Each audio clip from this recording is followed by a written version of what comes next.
할렐루야. 잘 오셨습니다. 하나님이 여러분 사랑하십니다. 이 시간 우리 주님의 마음을 품고 앞뒤 좌우가 서로 인사하겠습니다. 환영합니다. 축복합니다. 잘 오셨습니다. 이제 바야흐로 예언의 계절이 왔습니다. 이제 대통령 후보들이 각축을 벌이죠. 아직 최종 당마다 후보가 결정되지 않았지만 여러분들 뉴스를 보면서 누구를 지지할까 마음이 바뀌신 분도 있고 끝까지 유지하신 분도 계실 텐데요. 이제 조만간 정치학자들 또 농객들 심지어 무속인 역술인들까지 다음 대통령은 누가 될 것이다 라고 예언을 할 겁니다. 그런데 이게 보니까 수지 맞는 장사더라고요. 맞히면 몸값이 뜁니다. 그런데 틀려도 상관없어요. 사람들은 틀린 것을 별로 기억하지 않아요. 곧 잊혀집니다. 그러니까 수지 맞는 장사죠. 과학적인 통계나 또 기상학자들 말도 100% 예측은 어렵습니다. 미래는 누구도 정확히 알지 못한다가 답입니다. 그래서 사람들은 경험적으로 미래에 대해서 누가 예언하면 곧이곧대로 안 믿어요. 그냥 맞추면 용하네, 틀리면 다 그렇지 뭐 이렇게 생각하는 거예요. 그러니까 미래에 대한 예언이나 예측을 불신하면서 우리는 일배반적으로 신앙생활을 해요.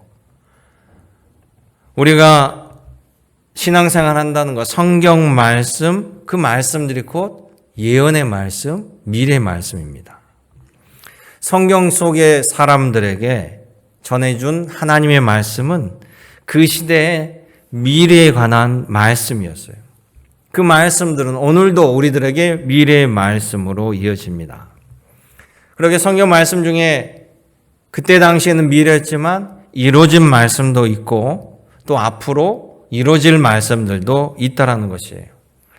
세상의 예언과 예측은 맞지 않지만 하나님의 말씀은 그대로 일어나게 된다는 것입니다. 그러게 우리가 예수님의 말씀, 하나님의 말씀, 그 예언의 말씀을 믿지 않고서 신앙생활 한다는 것은 불가능하다는 것이. 우리가 알고 있는 천국의 말씀도 미래의 일이고요. 영생도 미래의 일들입니다. 예수님께서 부활의 첫 열매가 되신 것처럼 우리가 부활의 열매가 된다는 것도 미래의 말씀이죠. 또한 주님과 하나님의 말씀, 심판의 말씀도 미래의 일이고 새하늘과 새 땅, 새 예루살렘이 임하는 것도 미래의 일들입니다. 우리에게 미래를 알려주시고 또 미래를 주관하신 이가 하나님이시기에 오늘도 이 예배당에 나와서 우리 주님을 구주라 섬기고 또 하나님께 경배하고 예배를 드립니다. 오늘도 하나님의 것인 것처럼 내일도 하나님께 달려있다라는 것이 미래는 주님께서 열어주시는 세상이라는 사실입니다. 오늘 본문도 보면 마가복음 13장에 예수님께서 미래에 관한 일들을 가르쳐주고 계십니다. 이 시간 미래를 열어주시는 예수님의 말씀을 진심으로 경청하시며 그 말씀대로 이루어질 것을 믿고 주님 말씀 따르는 여러분 되시기를 주님의 이름으로 권면드립니다. 그러기에 마가복음 13장을 중심으로 예수님께서 주신 예언 첫째는요, 앞으로의 성전이 무너지게 된다라는 예언의 말씀입니다. 마가복음 13장 2절에 말씀하시죠. 너가 이 큰 건물들을 보느냐? 돌 하나도 돌 위에 남지 않고 다 무너뜨려지리라 하시느니라. 아멘. 예수님은 어렸을 때도 성전을 가셨고요. 예수님 공생애 하시면서도 성전을 계속해서 가셨습니다. 성전을 향하여 내 아버지 집이라고 말씀하셨고 성전을 향하여 만민이 기도하는 곳이라고 말씀하셨습니다. 그러기에 이스라엘 백성들 하나님 믿는 사람들은 성전에 나갔고 또 제사를 드렸고 하나님의 말씀을 받는 것이었습니다. 그런 성전이 무너지게 되리라 라고 예수님의 말씀은 충격적인 말씀입니다. 예수님의 말씀 속에는요, 성전의 역할이 이미 변질되어 버렸다라는 거예요. 예수님께서 성전에 들어가셔서 분노하신 이유가 뭡니까? 재물을 장사하고 사고 팔고 하는 성전 안에 일어나는 일들을 보고 그 장사 모든 것들을 뒤집어 엎으시면서 내 아버지 집을 장사치의 집으로 만들지 말라라고 분노하셨습니다. 하나님의 말씀을 제대로 따르지 아니하고 행하지도 아니하고 단지 성전만 또 제 의만 중요시한다는 것은요, 의미 없는 일입니다. 하나님 믿는 유대교 이스라엘 백성들, 하나님의 아들로 오신 예수님을 배척하고 죽였습니다. 더 이상 하나님께서 예루살렘 성전에 거하실 이유가 없습니다. 또한 예수님께서 당신은 이 땅에 흠없는 어린 양으로 오셔서 우리들 위해서 기꺼이 제물이 되어 주신다라고 했습니다. 성전에서의 중요한 기능 중에 하나가 속죄를 위한 동물 제사입니다. 그런데 예수님께서 십자가의 죽으심과 부활로 말미암아 이 우리들의 죄를 위한 속죄죄를 완성하셨기에 더 이상 성전에서의 동물 제사가 필요하지 않다라는 것이죠. 그런데 사람들은 건물에 집착해요. 헤롯은 자기의 입지를 다지기 위해서 매우 크고 화려하고 넓게 확장한 헤롯 성전을 지었습니다. 그리고 예루살렘 도시의 곳곳에 건축을 했습니다. 헬라식 건축을. 이 헤롯의 업적은요, 헤롯은 건축을 세우는데 귀재였어요. 사람들이 아무리 화려한 건물을 지어놓고 하나님의 성전이라고 말한다고 할지라도 하나님이 거하시지 아니하면 하나님의 집이 아니라는 것이에요. 구약에 보면 성전 가장 거룩한 곳이 지성소인데 그 지성소에는요, 가장 거룩한 성물이 놓여 있습니다. 그것은 바로 하나님께서 모세에게 주신 십계명 돌판 2개, 그것을 담아놓은 궤가 법궤입니다. 이 법궤가 곧 하나님의 임재를 나타냈습니다. 지성소에 있는 법궤, 그 뚜껑을 씌운 자라고 하셨는데 하나님께서 그 위에 권능으로 임하셔서 내가 너희를 만나주시겠다. 그래서 대제사장에게 말씀을 전해주셨습니다.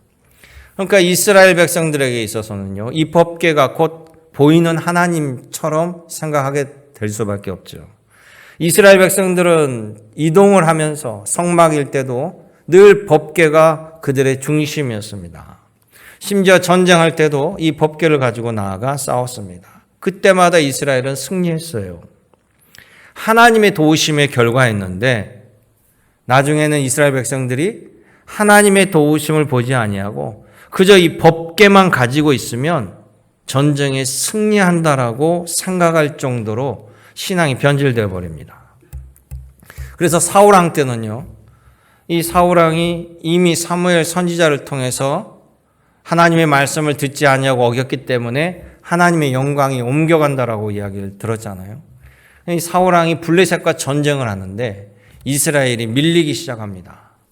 그때 당시에 실로라는 곳에 법궤를 놔두었는데 이 사울왕이 전쟁 중에 급히 연락을 합니다. 실로에 있는 법궤를 이 전장 한가운데로 가지고 와 달라는 거예요. 그래야만 이길 수 있다라고 생각한 거죠. 그때 엘리 제사장이었는데 엘리에게는 2 아들이 있었습니다. 홈리와 비느하스. 그들도 역시 제사장이었는데 이들은 매우 타락한 제사장이었고 아버지도 그들을 막지 못했어요. 성전에서 하나님을 경외하지 않은 타락한 제사장으로 나온 이들이 사울왕의 말을 듣고 법궤를 들고 전장 한가운데로 갑니다. 결국 그 전쟁은 블레셋이 승리하고 이스라엘은 지게 됩니다. 홈리와 비느하스는 법궤를 가지고 나갔지만 전장에서 전사하고요. 법궤는 블레셋에게 빼앗겨 버렸습니다. 성전, 성물이라는 것이 하나님께서 임재하는 것이 중요하지 하나님이 임재하지 않은 성물, 건물은요, 그저 건물일 뿐이에요. 예수님 당시에 성전, 헤롯 성전은요, 장장 84년 동안 지어졌습니다. 예수님 당시도 짓고 있었어요. 예수님이 이 땅에 태어나시기 전 20년 전부터 짓기 시작하고 확장한 이 성전이 그 예수님 오신 이후로 64년간 더 지어졌습니다. 그렇게 84년을 지었는데 성전이 완성되고 예수님의 예언처럼 단 6년 만에 AD 70년에 성전이 철저하게 파괴돼 버리고 사라져 버립니다. 성전은 그 전에도 한번 파괴된 적이 있어요. 솔로몬 왕이 맨 처음 지었던 솔로몬 성전. 이 솔로몬 성전도 이스라엘이 남북으로 갈린 다음 남유다가 예루살렘 지역을 통치하고 있었는데 이 남유다 왕국이 바벨론 제국에 멸망당하면서 그 성전에 있는 성물들도 다 약탈당하고 솔로몬 성전도 파괴되어 버렸어요. 솔로몬 성전의 파괴는 유대인들이 하나님에 대한 신앙을 저버리고 성전 안에다가 당시의 강대국이었던 주변의 나라들의 우상들을 이 성전 안에 같이 섬긴 거예요. 일종의 보험의 성격이죠. 그러니까 하나님께서 분노하셨고 결국 바벨론 제국에 의해서 멸망당하면서 성전도 사라져 버렸던 거예요. 그 이후에 지어진 성전이 바로 다시 재개축한 것이, 크게 넓힌 것이 헤롯 성전입니다.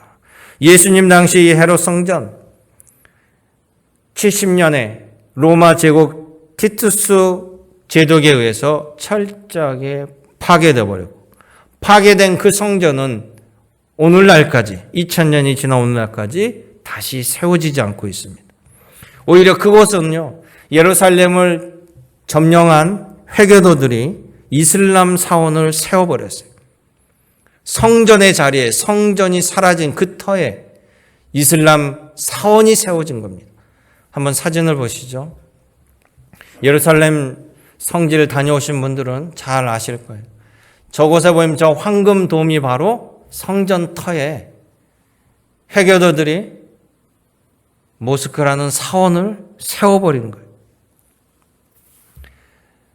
바벨론 제국에 멸망당했던 이스라엘 백성들 2000년 이상 나라를 독립하지 못했어요. 예수님 당시에도 로마 제국 통치하에 있었으니까요. 그런데 헤롯 성전이 무너지고 1948년도에 와서 이스라엘이 독립을 해요.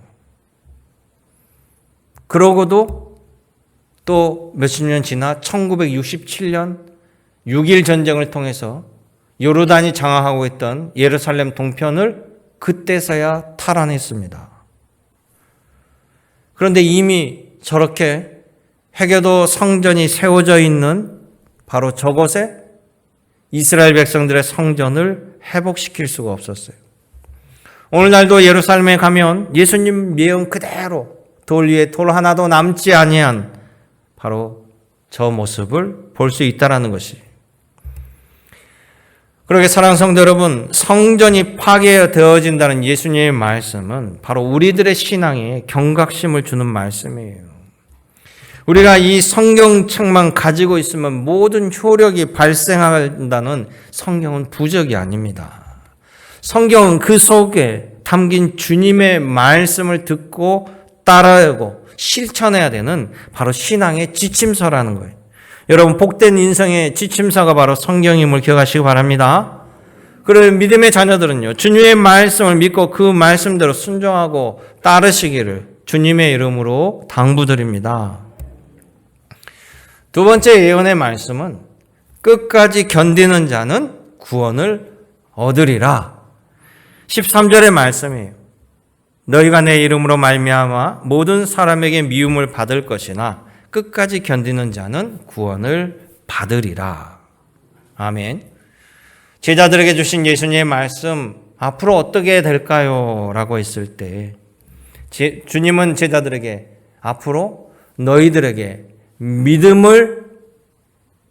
믿음의 증명을 유하는 많은 일들이 발생하게 될 것이다. 그것은 바로 믿음의 유혹, 환경적인 재난, 예수 그리스도를 믿는다라는 그 이름 하나로 오는 핍박, 또 분별력에 관한 시험이 닥칠 것이다. 신앙의 유혹은 여러분 거짓 예언자들, 거짓 그리스도인들이 속출합니다. 그들은 자신이 그리스도라고 말하면서 할 수만 있다면 여러분들을 예수님으로부터 떼어놓아 자신들을 섬기게 한다라는 거예요. 왜 이런 교주들과 이단들이 나타나서 이런 짓을 할까요? 그들은요,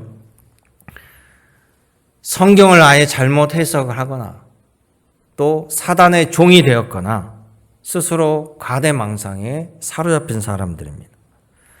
구원은요, 하나님이 전적으로 주신 선물이지 우리가 성경을 읽고 깨달아서 얻는 것이 아닙니다.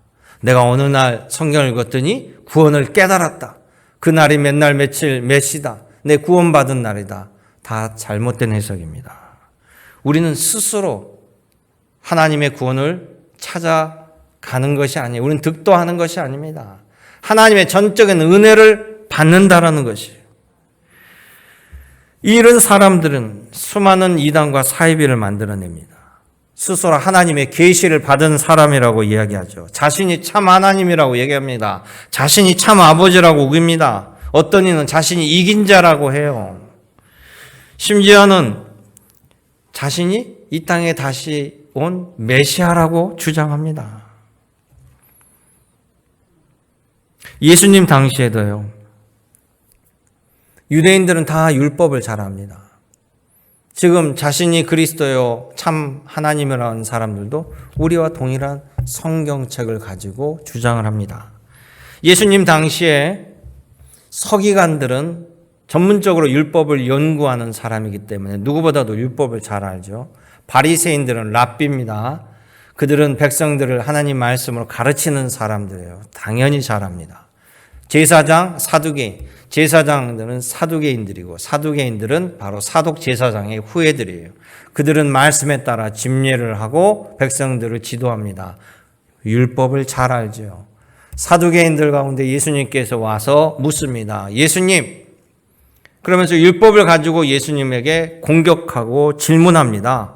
그때 예수님이 이 사두개인들에게 뭐라고 했습니까? 나름대로 율법을 잘 알고 있다라는 사두개인들에게 너희는 성경도 하나님도 오해하였도다 라고 책망한 것을 여러분 기억하시길 바랍니다. 우리에게는 끊임없이 우리들을 미혹하는 거짓 그리스도가 나타나게 된다는 것은 예수님의 경고요, 예수님의 예언의 말씀이에요. 또 수많은 재난과 난리가 나타난다고 합니다. 불가항력적인 재난을 당하면요, 사람들은 하나님을 의심하고 원망합니다. 믿음이 흔들리기 시작해요. 여러분, 고난에는 장사가 없습니다. 그렇다면 우리는 어찌해야 될까요? 과연 우리가 그와 같은 고난과 재난을 견뎌낼 수 있을까요? 다행히 성경은 하나님은 우리가 감당할 시험만 주신다라고 말씀해 주신다는, 예수님께서도 마가복음 13장 20절에 이렇게 말씀하셔요. 한번 보시기 바랍니다. 만일 주께서 그 고난의 날들을 감하지 아니하셨더라면 모든 육체가 구원을 얻지 못할 것이거늘 자기가 택하신 자들 위하여 그날을 감하여 주신다. 아멘. 견딜 수 있도록 어려움을 감하여 주시기에 우리가 믿음으로 이겨낼 수 있다라는 것이에요. 그러니까 끝까지 견디는 자는 구원을 얻게 될 것이다. 주님이 말씀하신 겁니다. 우리가 읽은 이 마가복음서도요, 예수님 부활 승천 이후에 이 로마 제국이 무지하게 기독교인들을 핍박합니다. 처음에는 로마 제국이 유대인과 기독교인들을 구분을 못했어요. 그런데 나중에 예수님의 십자가의 처형 이후에 구분을 하게 된 거예요. 그래서 이들은 기독교인들도 무자비하게 탄압하고 유대교 성전도 파괴시켜버린 겁니다. 그 당시에 많은 교인들이 믿음의 시험을 당했습니다. 옥석을 가리는 일들이 벌어진 거예요. 재난과 고난 속에, 핍박 속에 믿음을 버리는 사람들이 속출했습니다. 그때 마가가 펜을 들어서 가장 어려울 때, 힘들 때 주님은 우리와 함께 하심으로 이겨낼 수 있다라는 예수님의 생생한 말씀, 예수님의 행적들을 기록한 것이 바로 마가복음서라는 거예요.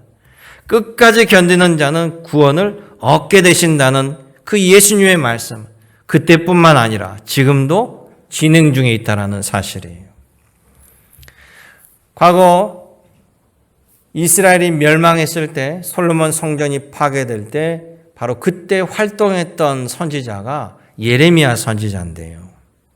예레미야 선지자가 이스라엘 백성들에게 안타깝지만 이 나라가 멸망당할 수밖에 없다라는 것을 예언했습니다. 그 이야기를 들은 이스라엘 백성들은 분노했습니다. 나라가 멸망당한다라고, 하나님의 선민이 이스라엘이 멸망당한다라고 선지자라는 사람이 예언하니까 그 사람을 얼마나 미워하고 죽이려고 했겠습니까?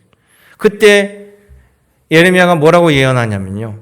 남유다 마지막 왕, 멸망할 때 왕이 시드기야 왕인데, 시드기야 왕이요, 백성들이요, 하나님께서 우리들의 죄악을 참고 또 참으셨지만 우리가 회개치 아니하므로 하나님께서 심판의 손을 드셨노라. 이제 매를 맞으라.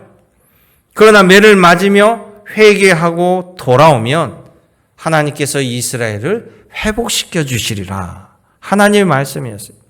그러면서 이것을 인정한다라면, 하나님 말씀을 받아들인다라면 바벨론 제국에 대항하거나 애굽을 의지하여서 도망가거나 피신하거나 애굽을 도와달라고 요청하지 말라. 내 말을 듣는 자는 내가 회복시켜 주겠으나 애굽으로 끝까지 피하는 자는 애굽 군대가 가서 죽이리라. 이게 예레미야 선지자가 전한 놀라운 예언의 말씀이, 성경의 역사는 예레미야 선지자의 말대로 이루어졌음을 고백합니다. 예레미야 선지자 말을 듣고 회개한 사람들, 신앙을 돌이킨 자들은요, 그 땅에 남은 자들과 포로되어 간 사람들 모두가 고레스 왕 때 본국으로 돌아오게 되고 함께 힘을 협력하여서 다시금 성전을 세웠는데, 그것이 바로 스룹바벨 제2의 성전을 세웁니다.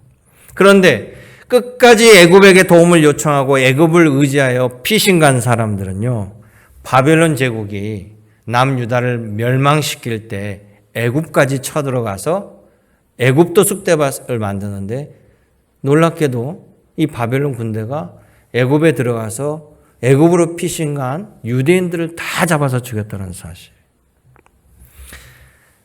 극심한 재앙, 나라의 운명에 대해서 예레미야는 참담한 마음으로 하나님의 말씀을 받았습니다. 그런데 예레미야에게 하나님은 하나님의 속마음도 가르쳐 주셨습니다. 예레미야에게 주신 하나님의 마음, 예레미야서 29장 11절에 나오는데요. 거기에 보면 이런 말씀을 하십니다. 하나님의 말씀이라. 너희를 향한 나의 생각을 내가 아나니 평안이요 재앙이 아니니라. 너희에게 미래와 희망을 주는 것이니라. 아멘.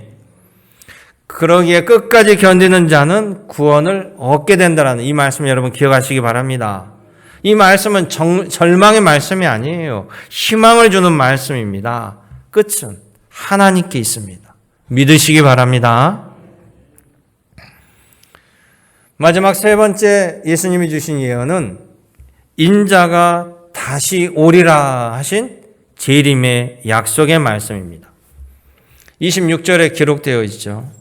그때 인자가 구름을 타고 큰 권능과 영광으로 오는 것을 사람들이 보게 되리라. 주님의 말씀입니다. 예수님은 이 땅에서 공생애 하시면서 많은 말씀들을 비유로 가르쳤어요. 비유를 들어 가르친다는 것은 사람들에게 좀 더 쉽게 명확하게 설명해주고 또 알아듣기 위해서 비유로 말씀하셨는데, 예수님의 비유 말씀 보면 마지막 때에 관하여 하신 말씀들이 있습니다. 대표적으로 마태복음 13장에 나온 가라지와 알곡의 비유 말씀이 있습니다. 주인이 알곡을 심었는데 가라지가 섞여 나온 거예요. 그러니까 종들이 아니 이게 어떻게 된 겁니까? 라고 하니까 주인이 그럽니다. 주인 몰래 사단이 가라지를 뿌렸노라. 그러니까 종들이 그러면 어떡하죠? 이 가라지를 다 뽑아버릴까요? 그랬더니 주인이 가만두어라. 괜히 가라지 뽑다가 알곡까지 다칠 수 있다. 추수 때가 되면 모든 알곡들이 다 자라게 되면, 물론 가라지도 자라죠. 추수 때가 되면 내가 다 거두어 정리하리라. 알곡은 창고에, 가라지는 불태워버리라. 마가복음 12장의 포도원 농장의 비유 말씀, 그 말씀도 주인이 포도원 모든 것을 가꾼 다음에 농부에게 맡겼죠. 그런데 농부들이 이 포도원을 장악하고 약탈해 버립니다. 그러니까 주인이 아들을 보냈더니 심지어 아들까지 죽여버리는 거죠. 나중에 주인이 돌아와서 농부들을 처단하고 바로 그 농장을 다른 이에게 주시겠다라고 비유로 가르쳐 주셔요. 이 두 가지의 이야기의 공통점은 뭡니까? 종국에는 결과적으로 주인이 다시 오셔서 모든 상황을 다 정리하시고 최후의 심판과 상을 주시겠다라는 약속의 말씀이었어요. 그러니까 주님이 오시는 때가 심판과 회복이 나타납니다. 심판은 죄 지은 대가를 받는 것이고 회복은 원래 좋은 상태로 바꿔주시는 것이죠. 예수님의 이 가르친 말씀, 비유의 말씀처럼 오늘 제자들에게 마지막 때가 되면 내가 다시 오리라 모든 상황을 정리해 주시겠다. 그러니까 끝까지 견디는 자는 구원을 받으리라 이 말씀이 성립되는 거죠. 예수님의 재림은요, 희망이 아니라 확언입니다. 올 수도 있고 안 올 수가 아니라 분명히 오신다라고 말씀해 주셨어요. 23절에 내가 미리 너희에게 알려주노라. 31절에 천지는 없어지겠으나 내 말은 없어지지 아니하리라. 26절에 내가 올 때 너희가 영적으로 자고 있지 말라. 오심을 분명히 하셨습니다.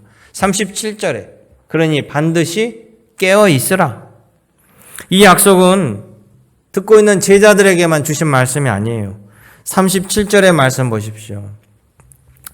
이 말을 모든 사람들에게 하는 말이니라. 아멘. 하나님의 심판과 회복은요, 이미 이스라엘 역사에서 여러 번 나타났습니다.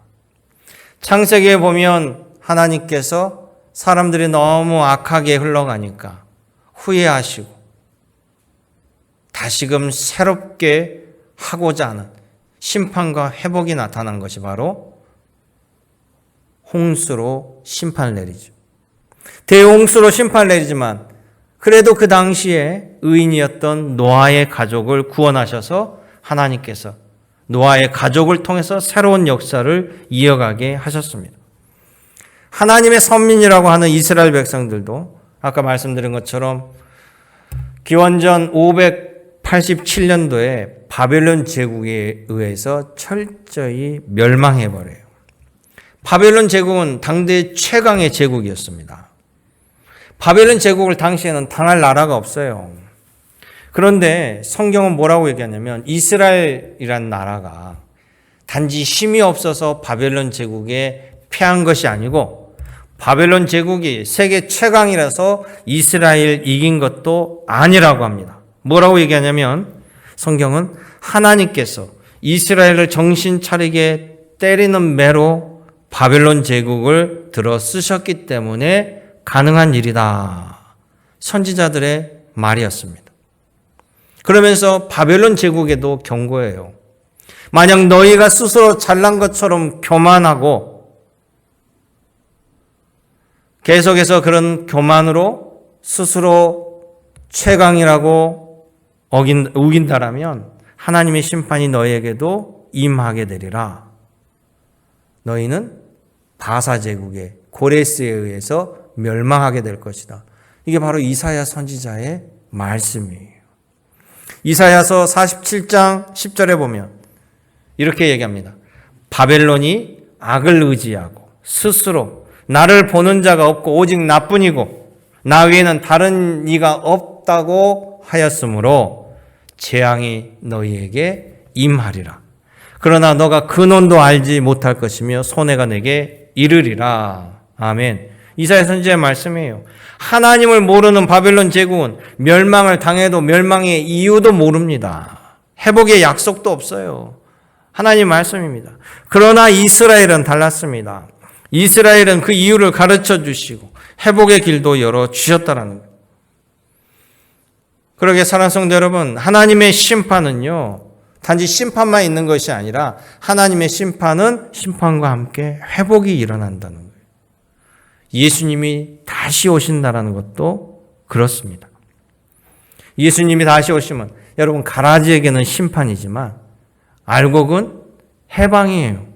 그동안 가라지에게 피해받았던 모든 것들에 회복되고 해방받고 복을 얻는 사실입니다. 예수 그리스도가 다시 오심, 인자가 다시 오심도 그런 일들이 벌어진다라는 거예요. 26절, 27절 함께 보실까요? 그때 인자가 구름을 타고 큰 권능과 영광으로 오는 것을 사람들이 보리라. 또 그때 그가 천사들을 보내어 자기가 택하신 자들을 땅 끝으로부터 하늘 끝까지 사방에 모으리라. 아멘. 이 말씀에 여러분들도 포함됨을 믿으시기 바랍니다. 사랑하는 성도 여러분, 여러분들은 가라지가 아니에요. 하나님의 인치심을 받은 주의 백성이고 예수님의 핏값으로 사신 하나님의 자녀입니다. 여러분들 가운데 하나님의 심판, 예수님의 심판을 얘기하면 본인에게 심판이 임할 것처럼 두려워하는데 여러분은 가라지가 아니잖아요. 주님은 여러분을 위해 십자가를 지셨다라는 거예요. 주님이 부활을 하시며 여러분들에게 부활의 후속 열매라고 약속해 주셨다는 거예요. 그러니까 그 거룩한 자리를 떠나지 마시고 그 거룩한 자리를 끝까지 지키고 또한 믿음에 서 있는 여러분 되시길 원합니다. 인자가 다시 오시면 여러분 모두에게 복 있는 일이에요. 여러분들은 인자가 다시 오심을 기뻐하며 기다리는 믿음의 신앙이 되시기를 주님의 이름으로 축원합니다. 주님의 말씀대로 이루어진다라는 것이에요. 한번 사진을 보여드리겠습니다. 저것이 이스라엘 예루살렘 저 황금돔 성전이 보이죠. 그 앞에 보면 담장이 보이는데요. 이게 성전 큰 담장입니다. 헤롯 성전 터이죠. 저기 보면 빨간 표시가 되는 게 문인데요. 동쪽 문입니다. 지금 이건 동쪽 편이에요. 여기는 지금 감람산 위에서 예루살렘 성전을 바라보는 건데요. 오늘 마가복음 13장 3절에 보면 성전에서 제자들하고 나올 때 성전이 무너지리라고 말씀했잖아요. 그리고 예수님이 제자들과 이 감람산에 앉아서 저 성전을 바라보고 있을 때 제자들이 어떤 때 그런 징조가 일어납니까? 라고 묻던 바로 그 자리입니다. 그 담장 밑에 보면 돌들처럼 쫙 보여요. 근데 사진이 멀어서 안 보이죠. 좀 더 가까운 사진을 보여드릴게요. 저기가 동문이에요. 황금문이라고 합니다. 저 동쪽 문을 들어가면 바로 성전 입구가 정면으로 나오는 곳입니다. 저 반대편이 서쪽 성벽이에요. 저 서쪽 성벽은 유대인들이 왜 통곡의 벽이라고 하죠. 이쪽은 골짜기가 있습니다. 기드론 골짜기. 그곳 앞에 돌들처럼 보이잖아요. 그게 뭐냐면 무덤들이에요. 무덤. 더 큰 화면을 보여주세요. 이제 보이시죠? 이미 그 성문은 막혀 있죠. 폐망하면서 다 막아버려가지고 그 앞에 무덤들이 쫙 있는 거예요. 왜 저 무덤이 있냐면 바로 그 예수님 말씀을 기억하고 예수님께서 재림하실 때 저 성전 동문으로 온다라는 말이 있었어요. 그걸 믿는 사람들이 예수님 재림하시면 죽은 자들이 다 무덤에서 일어난다고 했잖아요. 그러니까 저 동문 앞에 무덤을 세우면 가장 먼저 부활한다는 생각으로 저곳에다가 집중적으로 무덤을 세운 겁니다. 어떻게 합니까? 여러분들의 자리는 없네요. 예수님이 저기서부터 시작해서 일어날까요? 아무튼 그 말씀을 기억하고 저곳에 무덤을 세운 거예요. 인자가 다시 오시는 날, 그날은 우리에게 알려져 있지 않아서 우리는 정확히 모릅니다. 그러나 그날은 반드시 옵니다. 예수님의 약속입니다. 예수님의 예언 가운데요, 성전 파괴는 이미 일어났어요. 지금도 우리가 볼 수 있습니다. 저 사진에도 볼 수 있죠. 예루살렘 헤롯 성전의 파괴는 우연이 아닙니다. 587년도에 이스라엘이 멸망하고 지구상에는 이스라엘 나라가 없어졌어요. 예수님 당시에도 로마 제국 통치하에 있었지 독립된 이스라엘이 아닙니다. 그런데 1948년도에 세계 2차 대전이 끝나고 이스라엘이 독립 선포를 했어요. 저 땅에서. 그 2000년 후에 나라를 다시 독립한 겁니다. 그럼에도 불구하고 처음에는 저 예루살렘 성전을 탈환하지 못했어요. 그런데 나중에 저 성전 터를 다시금 찾았습니다. 유대교는 지금도, 이스라엘은 지금도 유대교인들입니다. 유대교에서는 성전이 얼마나 중요합니까? 그런데 그들은 예루살렘을 탈환하고도 아직 성전을 세우지 못한 것도 우연이 아닙니다. 모든 것이 주님의 뜻 가운데 있다는 사실. 주님의 말씀대로 여러분 이루어지심을 믿으시기 바랍니다. 마지막으로 예수님의 말씀을 다시 한번 전하며 설교를 마치고자 합니다. 23절의 말씀인데요. 그러므로 너희는 조심하여라. 내가 모든 것을 미리 알려주었노라. 항상 깨어 있으라. 아멘. 참 좋으신 아버지 하나님, 주님의 말씀대로 이루어짐을 믿습니다. 주님의 말씀에 소망이 있고 주님의 말씀에 미래가 있습니다. 어떠한 유혹에도 흔들리지 아니하고 베드로의 반석처럼 굳건한 믿음 안에 서서 주님이 허락하시는 은혜와 분복을 누리는 저희들 되게 하여 주시옵소서. 언제나 함께 하신 예수님의 이름으로 기도드립나이다. 아멘.